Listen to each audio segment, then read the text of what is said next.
Mieli gyventojai, kreipiamės į Jūs, norėdami informuoti, kad regioninėje Telšių ligoninėje pradedamo įgyvendinti projekto nuo artėjančių 2025 metų pradžios, nuo sausio 6 dienos yra perkeliamas priėmimo skubiosios pagalbos skyrius.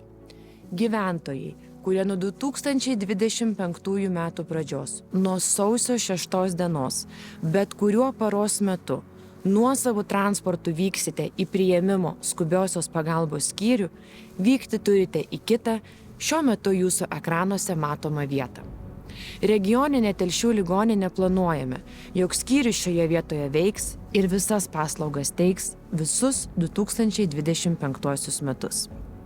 Ligoninės komanda dedame visas pastangas, kad dėl rekonstrukcijos darbų masto, dėl laikinai sumažėsiančių parkavimosi vietų, dėl perkeliamų ligoninės skyrių, jūs, mėly gyventojai, patirtumėt kuo mažesnius laikinus nepatogumus, tačiau ligoninėje teikiamų paslaugų kokybė dėl to visiškai nenukentėtų.